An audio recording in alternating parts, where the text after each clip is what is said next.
As the election heat builds up, is there time to reflect and actually debate democracy?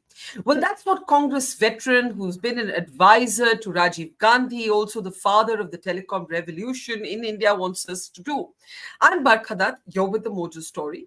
And in a moment from now, we'll be speaking with Sam Pitroda, who's just authored a new book on the idea of democracy. That's, in fact, the title of the book.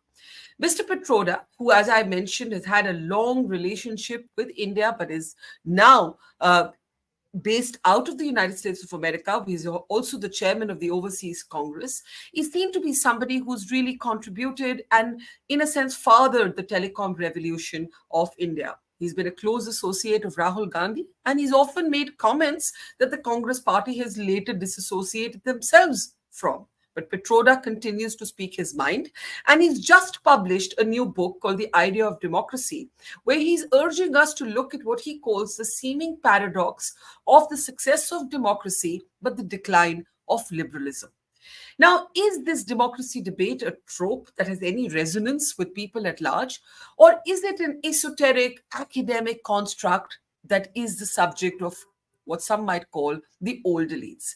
Let's find out by introducing our newsmaker, author, Congress veteran, former advisor to the central government, to the program. Sam Pitroda joins us today from Chicago. And as he writes in his book, he is now, in a sense, witness to elections in both the world's largest and oldest democracies. It's an election year for both the USA and India. So, Sam, let me start by asking you, why this book? Barkha, thank you very much. It's good to be with you. As you know, in 2024, like your title says, election 2024, 64 countries in the world are going to elections. More than half of the world's population would be voting this year. It's a very special year. In some countries, elections are held after 4 years. In some countries, after 5 years. But in 2024, largest number of countries go to election. In many of these countries, democracy has seen some decline. I spent a lot of time in Mexico. I spent time in Europe.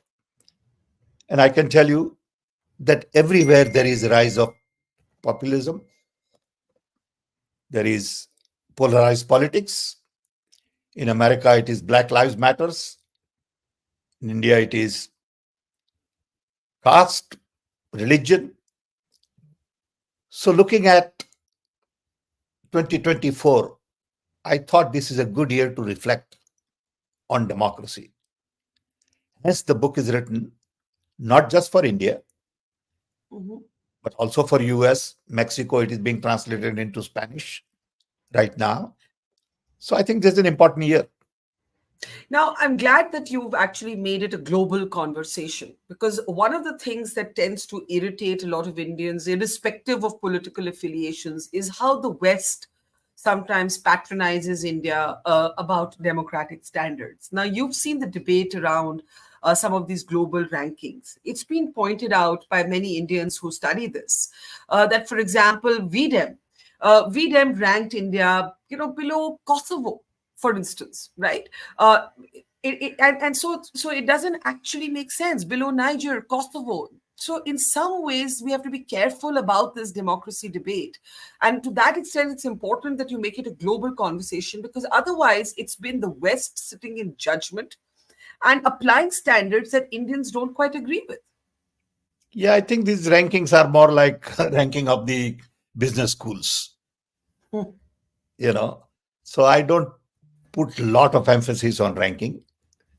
I mean, you can rank between 5 or 6 here and there. It really don't make any difference. And also it depends on what are your parameters with which you are ranking. So that's not the issue. Issue is much larger, according to me. And that is that democracy is not just about elections. Democracy is more about institutional independence. Democracy is more about open, broad, fair, free conversation. Democracy is about taking people into confidence. Democracy is about creating an environment of inclusion for everybody so you don't isolate a small group of people. Look what's going on in Israel. Okay. Hmm.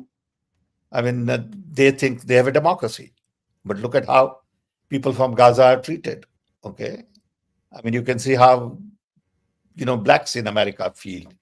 You can see how, immigrants in many countries feel. So I think this is a wake up call for everybody. And that's why I think 2024 is an important year where people will have to decide what kind of a world we want to build. Do we Now, want? Yeah, go ahead, please. sorry, you said, and that's the hub of the debate, right? Democracy is not just about elections; it's about institutional independence. And But lot if more, not just institutional independence. It is also about civil society. It is also about free media. It is also about consultation. It is also about decentralization. It's about lots yes, of things. yes, but the truth is that if you ask, for example, most voters in India, I'll talk about India because I know India the best of all the countries you're talking about. A recent CSDS survey, when people were asked an open-ended question, right? What is the most important issue to you right now? Most people said unemployment, price rise. Down the rank It's was, fair. That's fair. issues. I think it is Now, fair. now nobody said democracy bachao is an issue. This is seen by many voters to be something they don't understand because they identify or they understand democracy through the prism of their vote, right? And the exercise of their rights as enshrined in the constitution. So why is it that people like yourselves, even others in the opposition, they talk so much about democracy, but the average voter doesn't relate to that conversation? I agree with you that average voter only worries about jobs, economy, inflation, and they should. But I think somebody has to also look at larger picture and say, in democracy, there is peace. If there is peace, there is prosperity for everybody. Okay? So democracy is a bedrock of development in many ways. Okay. So it is okay for people to worry about jobs. I think it's fair. They're doing the right thing. But somebody has to also point out that democracy is very important to create jobs of future. Look at what has happened in the past. Partly because of authoritarian regime, jobs have not been created.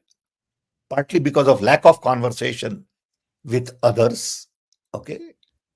The growth has been very different. It is lopsided. It is top down approach where very few people have become very rich and lots of people have remained poor. So it all depends on what kind of development. I wish there was a one simple way to look at it. Yeah, but we have questions coming in on our live stream. One of our members, Saurabh Vashisht, who's a very regular watcher of our programs, he says democracy is first and foremost about bringing prosperity to every citizen. I If agree there's with Saurabh. if there's institutional independence, but the citizens are suffering, that idea of democracy is equally flawed. Agree. I agree with that too. That institutional independence, people should not suffer. Institutional independence is for people to participate in Mm. the institutions. When you keep people out, things begin to appear different.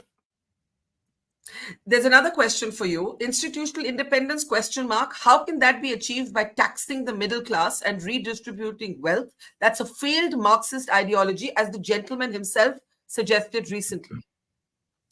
I think this business of left communism, Marxists in hyper-connected world do not make sense to me. What does that mean?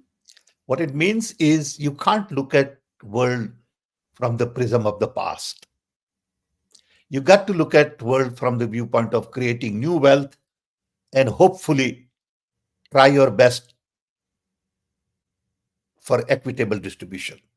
In other words, don't get hung up on growth numbers of 8%, 10%. What kind of growth? Ask that question. What does that growth mean to large number of people? Ask that question. And in the process, like you have to distribute free food, you may have to Hmm. distribute free income to some people. That's part of social responsibility. But what about taxing the middle class? The Indian middle class is the most taxed Yeah, but strata if of you look at India. the total income, of the government, very little comes from the tax, personal Yeah, but tax. why Let do you want them to pay it. tax the middle class? Why do you want to tax the middle class? Maybe you don't. It's not a big issue. Maybe you don't tax middle class and you generate revenue some different way. Because if you look at the Hmm. totality of the revenue, taxing middle class is a very small number. Okay, so we are debating something which is not worth debating, according to me. It's okay. Hmm. Okay, now you say that these differences between capitalism, communism, these have become irrelevant in a hyper-connected world. But your book actually asks the question, whether democracy can thrive in a capitalist society. Where has democracy thrived in communist societies? You have McCarthyism of the United States of America. You have the Stalinist sort of control of Russia. You have China, which is totally anti-democratic. Please do show me a non-capitalist society where democracy has thrived. First, you must recognize that now, first time in the human history, we are all connected. All 8 billion people are essentially connected. Never happened before. Hmm. So the Stalin era, McCarthy era don't mean anything anymore. China is non-democratic. Coming to that. Okay. So now, in a hyper-connected world, the key is to empower every person. Hmm. Key is to really bring in best in you, give you freedom to move, freedom to speak, freedom to associate, freedom to practice religion, freedom to marry wherever you want to marry. That is the world I subscribe to. Okay. Mhm. You don't have to subscribe to that world. You can subscribe to a world where people are in prison and, what Hitler did, you think was the right thing to do. That's your privilege. I don't think that is right. Okay. So, in a hyper connected world, we need to create more humanist society. Society which worries about people at the bottom of the economic pyramid. Society that is not hung up on religion. Because religion was okay in the past. Today, religion has a different meaning. Okay. I got to be more transparent, more open, because I'm connected with all kinds of people from all over the world. I'm no longer living in a small little cocoon of my own, where only people I associated with are the people I can feel and touch. So I Mhm. think we are going through a major transformation world over. But let's It will pick up take this another 20 comment. years. Yeah, go ahead. Let's pick up this comment that you made, need a society that's not hung up on religion, right? If you look at the United Kingdom, which otherwise is highly multicultural, Rishi Sunak is its prime minister, right, of Indian origin, highly multicultural society. But the Church of England is its hang on. The Church of England is sort of its moral, religious parent of that country, as it were, right? So it's a very Christian tradition at the religious level, but a multicultural polity and a multicultural society. The Americans, I mean, where you are today, it's a very, very, very diverse society, but there is everywhere a sort of overtone of Christianity. In India, and I'm just making an argument here that I want you to think about and respond to. In India, the argument is being made that in a country that is, of course, secular, of course, pluralistic, what is wrong in talking about religious identity? What is wrong in Hinduism being a dominant identity? I ask you this because your comments on the Ram Mandir got you into trouble. Your party had to disassociate It itself from you. doesn't get me into trouble. I don't look at that as the way you look at it. Okay, all Okay. right. How do you It look at doesn't get it? me into trouble. I How don't do you care. how do you look at it?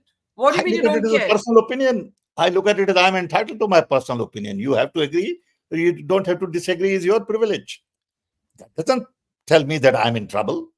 How could I be in Hmm. trouble for my personal opinion? Okay. I But can't be in but trouble for my personal but opinion. okay, let's look at the issue. Let's look at the Okay. issue. Forget trouble. Let's So, look at the so the issue. main issue is Yeah. to me, religion is a personal thing. To me, religion should not be politicized, whether it is in America or in Germany or in England or in India. In every family, there are people with different ideas of religion. Some are more religious, some are less religious. My own wife is very religious, but I'm not. It's okay. I respect that.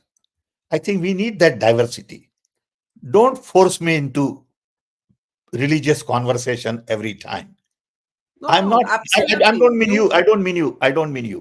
I Okay. mean in a social, setup. When you have a cup of coffee, okay, we can have conversation on something else. Okay, and Right. we can agree to disagree on religion, which is okay. Okay. Can I ask you this? Firstly, another important comment. The US, in spite of its independent institutions, has regressed on abortion rights, trans rights, affirmative action, lax gun laws. So, you can have great free media, which the Americans do, but still not have progress on social equity, on human rights, not even in the West, which otherwise judges the rest of the world. Which is fine. Which is fine. I was talking to a friend of mine a couple of days ago in New York, and he said, Sam, the building I live in, most of the people are multimillionaires. But Mhm. before I enter my building, I have 10 guys living on road on the same building. This is America. This is New York. Okay, shame. But that's the way it is. Okay, that doesn't say that America shouldn't speak on poverty. I mean, what kind of an idea is that? It's okay. We all have our challenges. America has challenges on lots of issues. Okay, why not? Okay. Hmm. But this idea that you should give me advice and I shouldn't talk about this is all bogus. I can talk about whatever I feel like. That's my personal right. I That's can live in correct. America and somebody said, why are you commenting on India? Why not? Well, maybe because there has been an asymmetry of power historically, and That's post-colonial okay. That's societies okay. don't Also don't accept it. don't respond don't respond well to that. No, but accept it and move on. Okay, let's talk about the larger issue. You talk about democracy and institutions and individual rights and freedoms, and all of those are points that you make. But where is the balance between what you call populism? You do talk about populism and the rise of populism, and indeed democracy reflecting the will of the people. Now, I understand that good, powerful, deep democracies have to protect the individual, not just the mob. But the will of the people also has to find a voice. That is what electoral democracy is about. Absolutely. One, right? Two, this current debate around democracy is also seen as a clash between old elites and new elites. And you talk about new elites in your book. You might be called an old elite today with ideas that are antediluvian, are archaic, dunya badal gayi hai, the world has changed, India has changed. How would you respond? First of all, I've been very much part of the world that is changing. So don't give me all that. Okay. I have lived through computers and software and I still file patents. I may look Mhm. old, but my mind is as young as anybody. I just got a No, patent. I I just was got a not making an patent. No, I'm not ageist. telling you. I'm I not was telling not you. making an ageist comment at all. No, but Yes. I'm not commenting on your comment, but I'm saying people do Yes. these things. Okay. So don't give me all that crap. Okay. That I'm old timer and I'm old and all that. It's all bogus. Okay. That means you're ignorant. Whosoever is telling me that. I just got a patent on January 10th. I'm filing series of patents on AI. I know what's going on. Don't give me all that crap. Okay. I Mhm. come from very fundamental values, more Gandhian values. Those have not changed. But It will Gandhi always, embraced, hang on, the it has, Mahatma embraced religion as an instrument of that's okay. mobilization. He That's was okay. But I not don't have at to agree all. with everything. I Huh. don't have to agree with everything on Mahatma. Na? No, you don't. No, you That's right. don't. Why are you immediately complaining? Let I was Mahatma just do his making, religion. I was just making the point. I I understand. was just, People make yeah. these kinds of points unnecessarily. Mm, I don't mm, have to take everything good from anybody. I can take some good from here, some good from there. That's my job. That's my freedom. mm, Okay. mhm. So let's go back to your original question. The real issue today is the character values. We have lost fundamental values. Everybody is too selfish. World is focused on power and profit. Those who make a lot of money are worshipped. Those who have a lot of power are seen as the god. And we have lost concern for planet and people. That's why we are in a mess. Okay. Okay, I have a question for you, a critical question this time. Prasad Duvuri says, Barkha, he meaning Sam, has to clarify this is vague. So it's a This little is bit not, it may be vague to mother you. road and apple pie. No, no, it may be vague to you. It's not vague to me. Values are not vague to me. Character is not vague to me. Leadership is not vague to me. It may But be he vague to you. he follows up by saying you're oscillating between yourself as an individual and as a core Congress policy team member. I'm talking about myself as an individual. It's not about oscillating. I'm not here. I didn't write a book as a Congress member. I wrote book as a Sam Pitroda individual. Okay. Okay. Okay. So Okay. don't confuse it. You are confusing it. I'm not confusing it. Okay. I'm very clear. It's election season. Everything you say is not going to be divorced from your party. You know that. That's right? okay. That's your privilege. Okay. But that doesn't stop me from saying what I need to say. Okay. Because I believe democracy has a lot to do with character and values of the leadership. All over the world, leaders have become too hungry, power hungry, profit hungry. They have formed a club with rich and famous, and in the process, people are suffering all over the world. We need to focus on planet and people and not on profit. Can you come back to my question about the clash between the old elites and the new elites? Because globally, this is a political debate. Globally. Okay, now let's go back in the history. See, earlier, all societies were organized around king and queens and their coterie. Those were the elites. For hundreds of years, it went on. Alexander to Ashoka to, Cleopatra to you name it. Then all of a sudden, in the last couple of 100 years, French Revolution threw kings and queens out. Tsars were murdered. British Raj was dismantled. And all of a sudden, societies had to be reorganized without kings and queens. And a new form of government set in. Through elections, we selected people. In the process, we have created new elite, which are power hungry, profit hungry, and there is a big club of politicians and businessmen hanging out together. World Economic Forum is a great example. And they rule the world, they think. Wasn't that always the case? What's new about that? The nexus between politics and business? No. There's a big difference. It wasn't like that in the beginning. When all the countries became independent, it was not like that. It happened over a period of time. So now, public is saying, wait a minute, I don't like these new elites also. I want to throw them out too. But they don't have an alternative. There is a vacuum. And that's why I believe there is a rise of populist movement. I believe that's what we are looking at. But isn't one other reason, possibly, for the rise of populist leaders the failure of progressives or the failure of old elites to talk a language that the mass relates to? So, for example, you have a book on the idea of democracy, you have a certain view, and that is your individual right. I'm all for free speech and free thought. But when you're in politics, when you're in the business of mass mobilization, you have to speak a language that appeals to a larger population. Otherwise, you can't be in public life.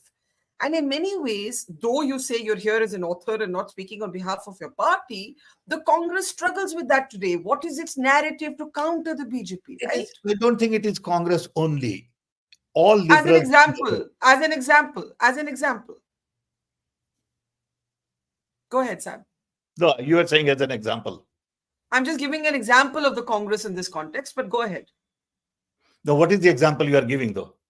I'm saying the Congress as an example of how liberals struggle to find a counter to the rise of let's say, right-wing populists or Same center-right thing is populists. happening in America. Same thing is happening in Turkey. Same thing is happening in Hungary. Same thing is happening in Mexico.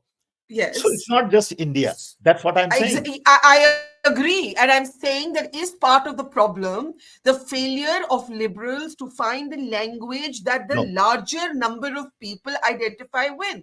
no, I don't think so. I don't think it is a question of language.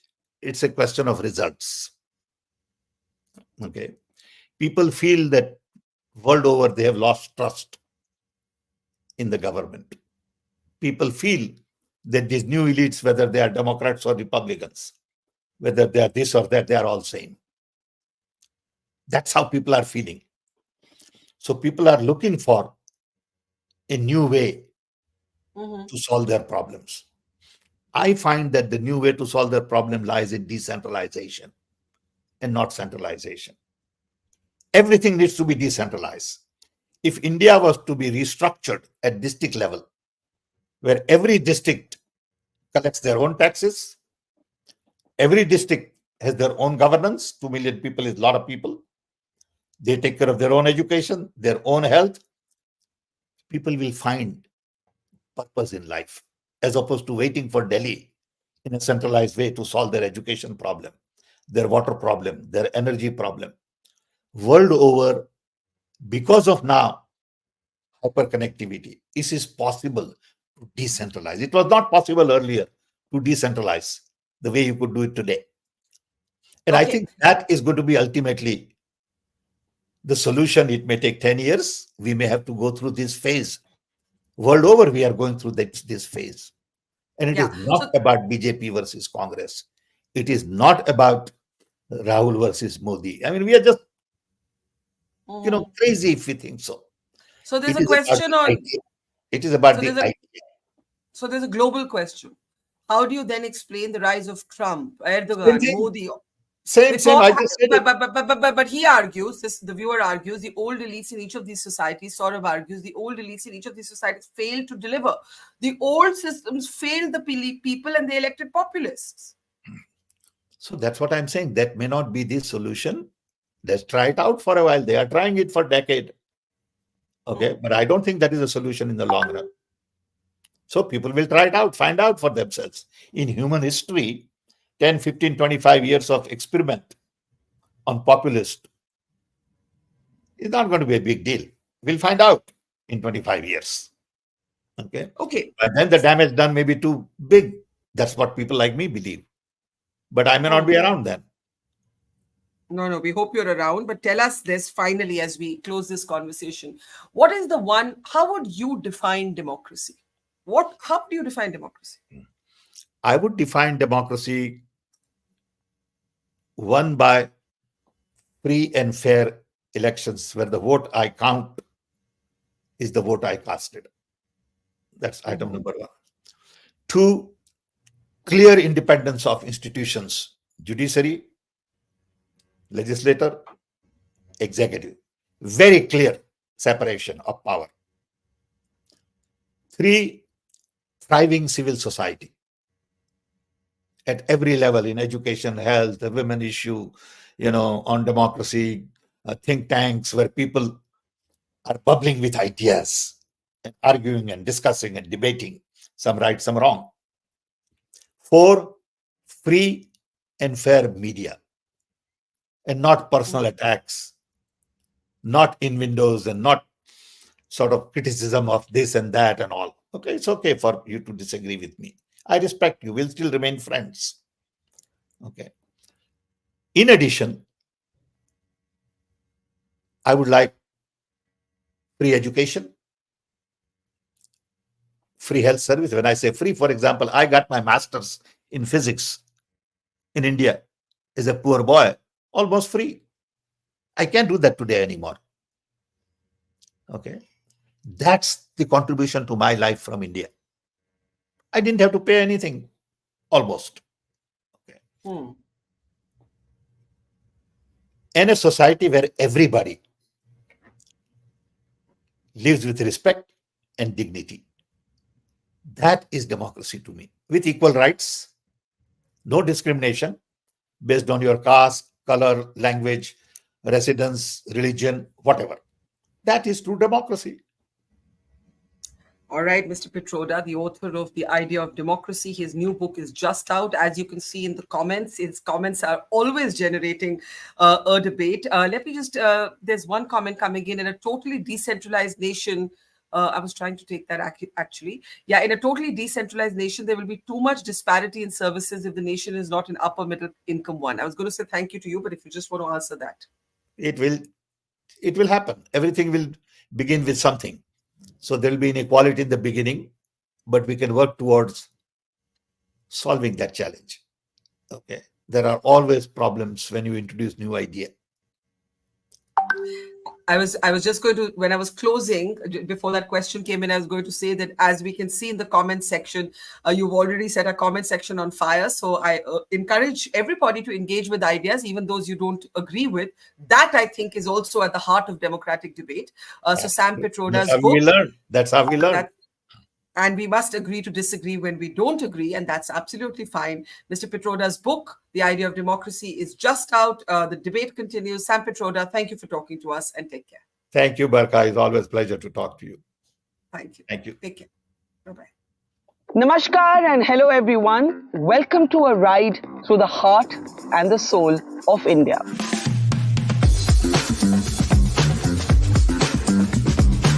क्योंकि जब election season आता है तो कौन जीता, कौन हारा, कौन आगे, कौन पीछे, ये बातचीत तो होती ही रहती है. But it's also a time for travel and meeting people and getting to know your own country better. So, welcome to the dhabas of democracy, where every bite tells a story, where every conversation will spice up your day. Experience the masala, the flavor, the swad of this election with us as we take a unique road trip from the south to the north of India, traveling thousands of kilometers to bring you the flavor of this election.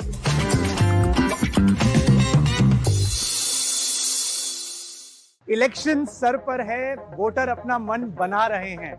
ऐसे में आपको चाहिए सही fact, सही ज्ञान, सही knowledge. इसी कड़ी में मोजो स्टोरी लेकर आ रहा है एक खास कार्यक्रम, बैलेट की बात. मैं हूं पॉलिटिकल रिसर्चर कार्तिकेय बत्रा और मैं चाहता हूं आपके दिन के केवल 2 मिनट. कैंडिडेट्स, पार्टीज, अलायंसेस, इश्यूज, इन सब पर होगी बात. और होगा रोज आपका एक छोटा सा political test. Special prizes for those who are the best. तो बैलेट की बात, कट द नॉइज, सिर्फ सच और फैक्ट की वॉइस.